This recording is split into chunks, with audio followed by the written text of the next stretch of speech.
And welcome back to Meeting of the Minds. Today I'm here with the great Dr. Ray Guarendi again. Dr. Ray, thank you for joining us. Gene, always. Excellent. So the last time you gave me some free parenting advice. Now I'd like you to make sense of my education in psychology. I had a very deep reversion in 2015 to the Catholic faith, in large part to your videos on apologetics. And then I start seeing, of course, the truth of the Catholic faith. And I start wondering, well, how do I make sense of my psychology background? So where do I start? What do you, where do we go? Yeah.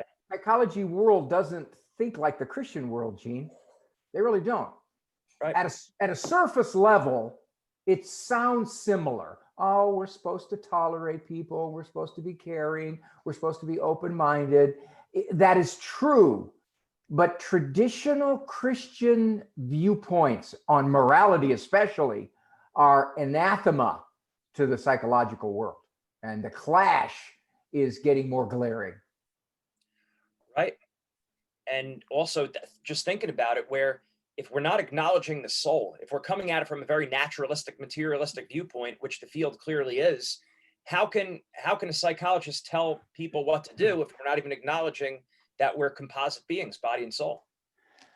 When I was in graduate school, I was told, don't let your own morals or values or worldview enter therapy. Leave it out.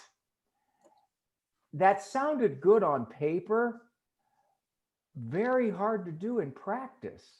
You're dealing with another human being, and I found that if you just ask people where they are religiously, most of them will tell you they have some religious bent. They do. That's part of who they are.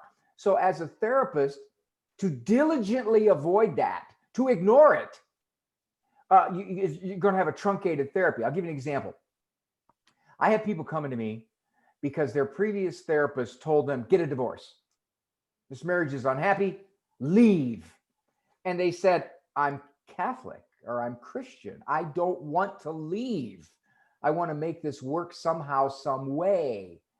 And the therapist, in a sense, thought they were nuts. You're naive. You're foolish. You got to seek your own happiness, your own autonomy, or you'll never be whole. Gene, when you were trained, did you hear something called the Therapeutic Alliance? I believe so. It is identified as the main factor in the success of any therapy. The therapeutic relationship. Yes. Right. Yes. Okay. How the client feels you understand them, how the client feels that you relate to them, you respect the way they look at things. And they found that therapeutic alliance is more powerful than the particular therapeutic technique. Whatever you might use, that client has to feel that somehow, some way, you recognize and respect what they think about morals, about the world. And I get a lot of people coming to me for that reason. They'll say, I don't want someone to trivialize or demean my moral system. I'm coming in here, for example, they might say, I'm struggling with a daughter who wants to be transgender. I'm struggling with that.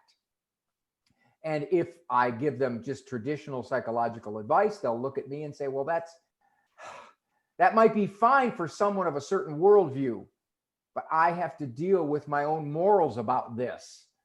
So that's one example, but there's just a lot of them. A therapist has to respect the morals and the worldview of the client. And if you don't, most clients are going to leave you. Yeah. How soon would we bring that up to them, and how do you ask the question? I believe I remember hearing you say before, just asking, are you a religious person? How soon do you ask that? As soon as something comes up in therapy, for example, that would leave an opening. If a guy says to me, I'm not happy in my marriage. I haven't been happy in my marriage for 4 years. I'll admit it. There's a lady at work. We hit it off. We care for her an awful lot.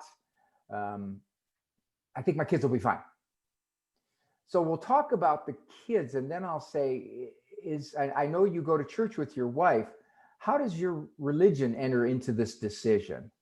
Is it something that affects your decision at all, or it's totally off the board. So typically what happens, Gene, is they'll tell you a situation that would touch upon their religious beliefs.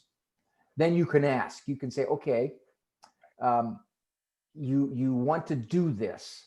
And if all other things were eliminated, you do it.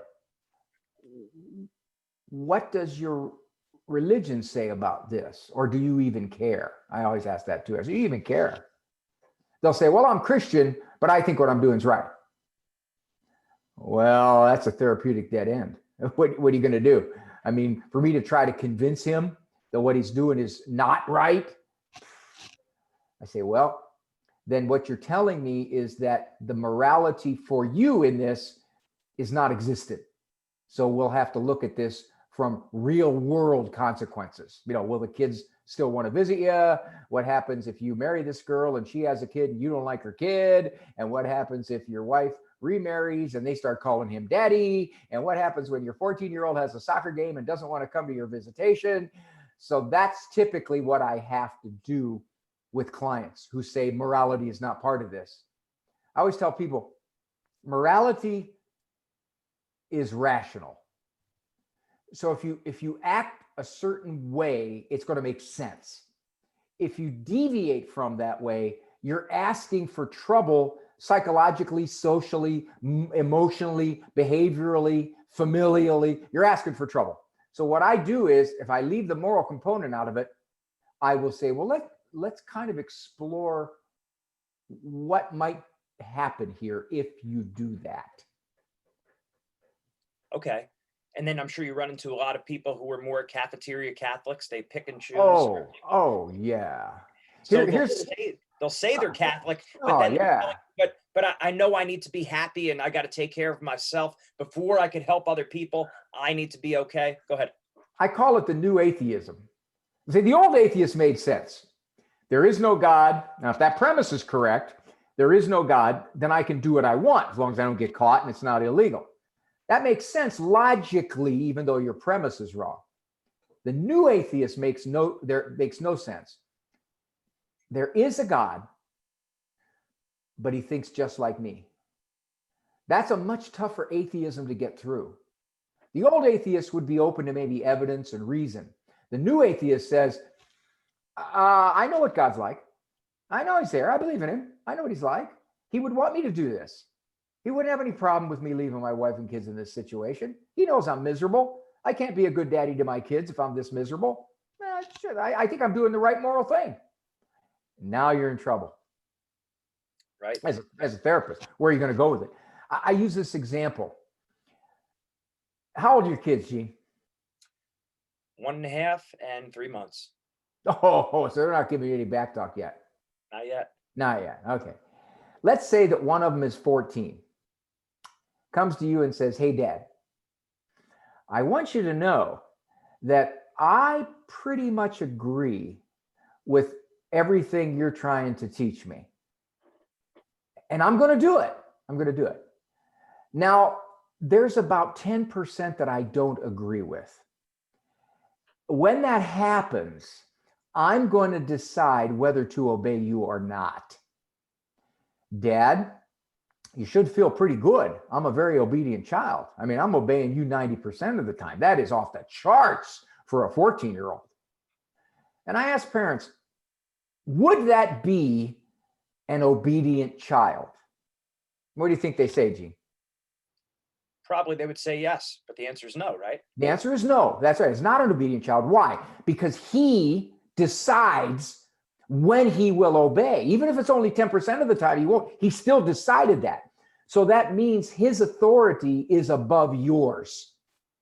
And if you run across an issue that he doesn't agree with, he arrogates to himself the right to say, I'll do as I please. A parallel can be drawn to many Catholics. I think church is good. Now this contraception thing, I'll tell you, that doesn't go with me. I'll tell you that right now. That doesn't go with me. But I believe that you shouldn't punch people in the head and you shouldn't lie. And I go to church, and I'm going to be faithful to my wife and I pay my taxes. So really, 90% level, I'm a pretty good Catholic. Yeah, but what you just did is you said, I am above the church. When you run into that in therapy, pursuing any kind of moral equation is probably a dead end. You got to just deal with the real life consequences. Makes sense. What are some of the good things that I've learned in my psychology background that I could take, that I could still hold on to and still feel good about from the field of psychology while being a Catholic? One of the neatest, greatest, most helpful things I came across when I was in grad school was something that at the time was labeled cognitive behavioral therapy. Its tenet is we react to situations, we interpret them. And it is our interpretation, our thinking about the situation, about the circumstances, about us, that creates the mood, that creates the distress, that creates the struggle, that creates the impulse. Exploring how someone thinks about, say, their opinionated mother-in-law, right? As a Catholic, if I have a mother-in-law who just grates on me, now this woman, she's going to critique my parenting. She's going to throw in little snipe comments about my political views. She's edgy. Now, I get to the point in my marriage where I tell my wife, I really don't want to go see your mom. I don't be around her. I don't want to be around her. My wife says, come on, Ray, you got to forgive her. Yeah, okay, I could forgive her 70 times 7, but she's way past that now. She's somewhere up in the thousands. So no, I just don't want to. Cognitive behavioral therapy will help me in looking at that mother-in-law. For example, I might be thinking, she has no right to disrespect me like that. I don't deserve that. I don't do that to her. I'm a good person. Why does she have to say that? So my thinking agitates me toward her. If I can settle my thinking toward her, if I can say things like, what do I expect? She's been this way ever since I've known her. Why do I think anything's going to be different tomorrow? This is my wife's mother. Okay. I don't want to sever the relationship with my wife's mother. Who do I think I am that I can't be critiqued, that I can't be insulted? She can say whatever she wants. I can't do anything about it. So all those thoughts have to start to pervade my viewpoint. And if they do, I can forgive her easier. It's not so hard to forgive her because I've adjusted my thinking toward her. It's not a matter of she is a complete, total jerk that does this to me, who doesn't deserve this because I'm holy and I shouldn't have to put up with this. It's a lot harder to forgive somebody when you're thinking like that. Right. So it seems like as long as I'm rooted in the Catholic faith, I know my right from wrong, I have morality down, then I use psychology and different strategies, whether it's cognitive behavioral therapy, different things like that, social psychology, how group dynamics, I use that information to help me make those moral decisions. Where psychology is at its strength is its understanding of how people think. We tend to think that if bad things happen to me, I'm going to be sad. Good things happen to me, I'm going to be happy. That's just the way it is. Okay. St. Paul says, I try to be content in every situation I'm in, no matter what. Well, psychology says, yeah, here are some techniques for you to be more content in situations. I'm working on a new book, and I talk about as your thinking gets more accurate toward another person. For example, if Gene Zanetti happens to be a jerk, and I know he's a jerk, and I work with him, and every day I go in there and he is going to bug me in some way. It's going to be very hard for me to forgive Gene Zanetti. I'm going to have to say, yeah, come on, man. This guy would just knock it off. I could soften. So what psychology helps me do is to say, all right, Ray, what is it about Gene Zanetti that so bothers you? What are you thinking that is making you irritable about his comments, about his nature, about his opinionatedness? What is it? Ray, settle it down, understand it, and you'll be better able to work beside Jeans and Eddie. Right. Yeah.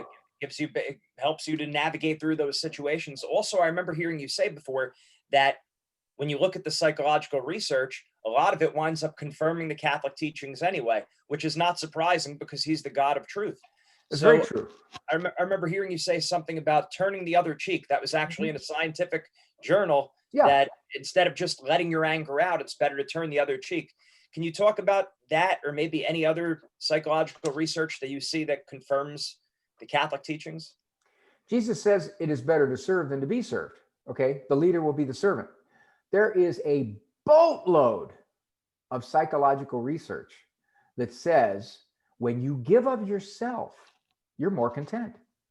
People who are generous in spirit, people who look to serve others first rather than have their own needs, everything's a need now, met, are more content people. Well, you think it'd be just the opposite. You know, the more my wants are being met, the more fulfilled I should be. In fact, it goes in reverse. The more that I demand my wants be met, the more discontent I get. If I am more concerned about you, actually, I have better health. I have better mood. I am more settled in all kinds of ways. It redounds to me. So that's one. Another one is Jesus says, you must be like a little child to enter heaven. Okay, now wait a minute. All right, wait. Have you seen how kids think? Come on, they aren't even potty trained yet. What do you mean I got to be like a little child? Well, what is it about little children that adults can imitate? One, humility. Children are born with humility. They don't have to go after it. They got it. Why? Because they have no power. That's why. You know, your little one, when he's 4 years old, he's going to be very humble. Now, he might be a brat, but that doesn't mean he's not humble. He's very humble. Why? Because he can't lord anything over you.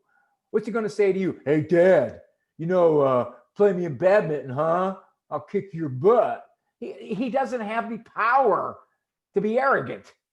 So that's one thing. Humility comes naturally to children. Trust. Your little guy's got to trust you. He has to. He's got no choice.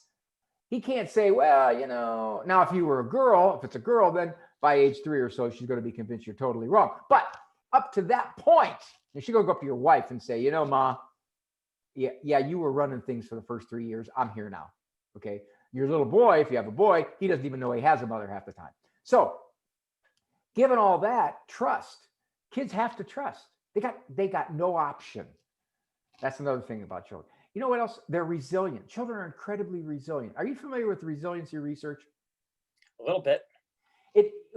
Psychology used to be very pathology oriented. We got to look and see what evil, what wrong. Well, psychology wouldn't use the word evil, but I'll use it. Evil or wrong or distress or tragedy infected these people's lives. We got to study it. It started asking the question probably 2-3 decades ago. How is it that some kids in the most wretched, vile circumstances for prolonged periods not only survive, but actually overcome it? And they started studying what they called resiliency, the plasticity of the brain to recover and function well for the person. And I think that is another factor when Jesus says, be like a little child. You got to be resilient. So many people just don't bounce back. You insult me, I may not bounce back from that. I may stew for days. When's the last time you heard a little kid 3 months later go, I'll tell you, I'll never forget that time he kicked my blocks over. You believe it? I haven't been sleeping. I just haven't been sleeping that he did that, That's just eating away at me. No, they don't do that. So when Jesus says, be like a little child, there's a lot of stuff in little kids that we could imitate for our own benefit. Makes a lot of sense. How about personality tests? Do you use them? The MMPI, the Myers and Briggs? I think they're different categories than what St. Thomas Aquinas used. Was that like a development from there? Or was that just a split altogether? How useful are they? my dissertation was in assessment. And I looked at how good are our assessment techniques? How well do they actually give you insight into who a person is? Gene, you want me to kind of summarize my findings and the research findings? Yes. Pretty much. The best one is probably the MMPI. But even at that, it's not very good. To get to know somebody, there's nothing that substitutes for talking with them, getting a history, interviewing them, knowing them over time, asking a lot of questions about who they are, what they think, what they do, what their mood is. That's what matters. I'll share with you an interesting finding of my dissertation. I gave profiles to grad students and experienced clinicians. I said, here is, for example, face sheet data. You know what face sheet data is: name, rank, serial number, why are you here, what's the presenting problem. I gave some of them a social history of the person. I gave some of them test results of the person.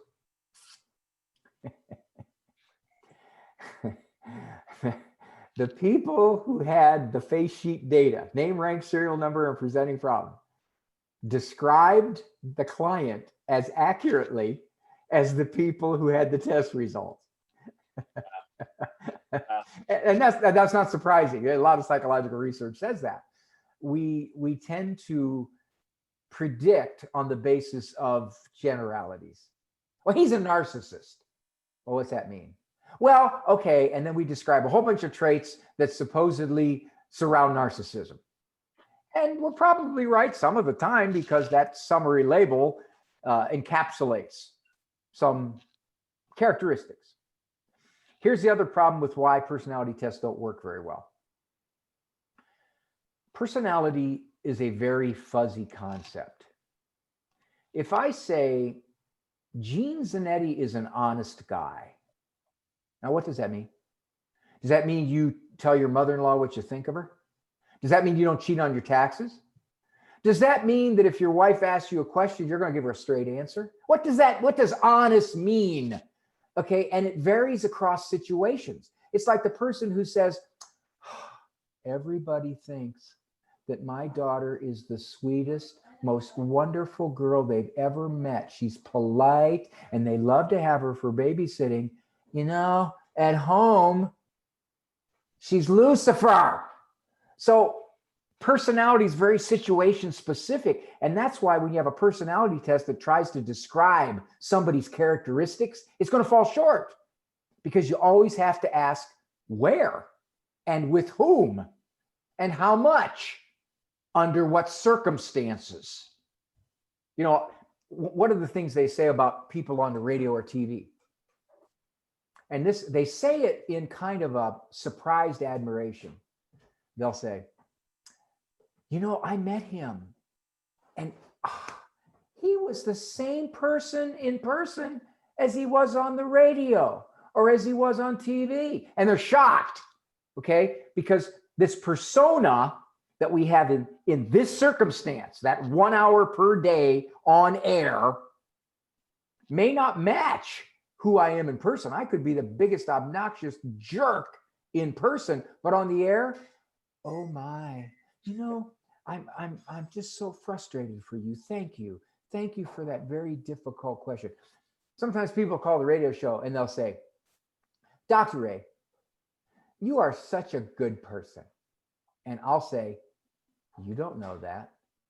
You don't know that at all. All you know is what you hear for 56 minutes. That's it. You have no idea what kind of person I am. Hopefully my wife would say, yeah, he's good to me. But the person calling can't know that. They extrapolate. Do you remember back when we had some pretty high profile Catholics go down in flames? Yep. They lived double lives. Yep. People couldn't understand that. How can he talk this way? How can he preach like this and live over here like this? And I remember saying, I'm not surprised. I'm not surprised at all. We're very different people depending on the circumstances. But they couldn't do that because we want consistency. If I'm going to say Gene Zanetti's a nice guy, yeah, I've been on Zoom with him a couple of times. What a great guy, He smiles, he asks nice questions. He's got a couple little kids, just an all-around good guy. I don't know that. I don't know that at all. Your wife could say to me, you don't live with him. Your kid could say, I don't like my daddy. He's mean, he yells. I don't know that. But have you ever noticed how people do that? Listen to people that are media personalities, and they'll drop a name. They'll say this. Yeah, I was at a banquet with him. a couple of months ago, and we sat at the same table. What a good guy. What a nice guy. I'll tell you what, he was just, so down to earth and so real. And I'm thinking as I hear this, you're willing to extrapolate from that 32-minute contact, all of these things?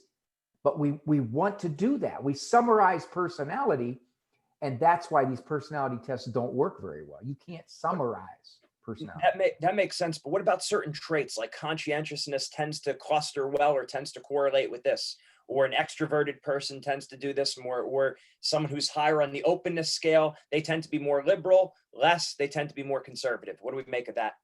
There is some uniformity. Obviously, we have to talk in summary labels. We can't not. I can't say, I was on a Skype interview with Gene Zanetti on Zoom there, and I'll tell you what, he was very pleasant. Now, see, pleasant captures the whole half an hour. We talk that way. We have to talk that way. I can't say, well, he was pleasant the first 6 minutes, but then in the 7th and 8th minute, he got kind of snarky, but then that passed. And then after that, he looked bored to me. I don't know. He just seemed kind of bored. We talk in personality traits. We do. We don't necessarily behave consistently in personality traits. I'm an outgoing guy. I'm a very outgoing guy. So in a lot of circumstances, I'm going to be an extrovert. But there are times I just want to be left alone. Right. Have you ever heard, this is one of the most fascinating, tricky psychologist experiments that we perform on sophomores in college. Now, sophomores in college are basically psychologist version of rats. All right. We test our stuff on sophomores in college. Right. Here's what they did. They came into the kids and they said, we have a new personality test. We think it's the best there is. We'd like you to take it, and then we'll come back next week with the results. So they passed out this personality test to this 30 kids or whatever. Kids filled it out. It was, I don't know, it was a true false, something MMPI type thing.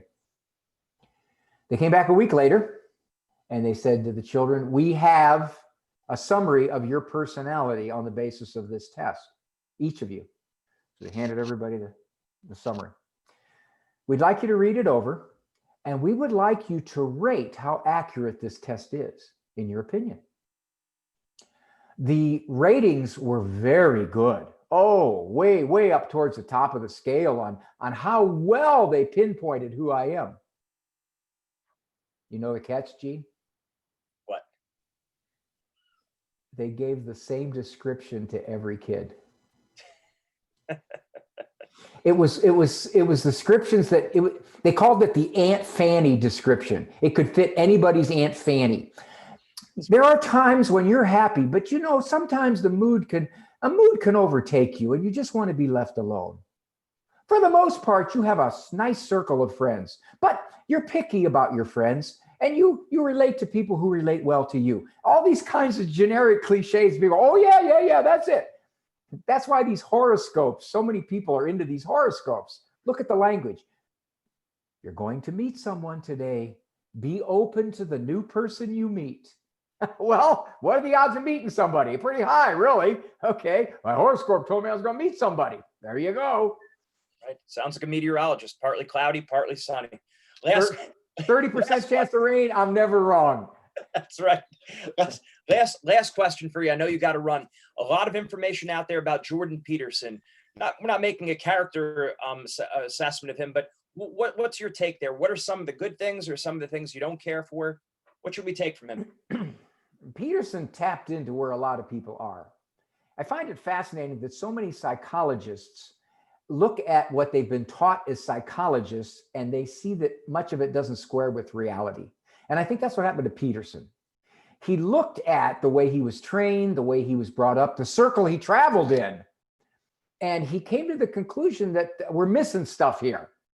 We're not squaring with what my common sense, my observation tells me about people. Now, I don't know where Peterson is right now. I think he dropped off the radar. I don't know why that is. But what I find sometimes is that someone who searches like that, they keep searching and they don't stop with a conclusion. I know Peterson, I think, was sort of toying with religion at some point. I don't know where he is on all that. I think he thinks there is something beyond us, but it sounds more like, well, I'll have to check into it, or I'll have to think about it, or I'll have to look at it. I'm really not sure. So in some respects, from a religious perspective, he's still his own deity, would be my opinion. Yeah. Although one time, I don't know if his quote was out of context, but he said he thought about Catholicism because of its metaphysical basis of reality. He said, I think Catholicism is about as sane as a person can get. And I said, that's what I'm saying. I remember that quote. But the question is he going to act on it? I don't know. Right, because Jesus isn't a theory. He's a real historical person that came. Yes. And what are you going to do about that? You're going to either be a major league doofus if you believe in some carpenter from 2,000 years ago, and he turned out to be just some guy the Romans killed.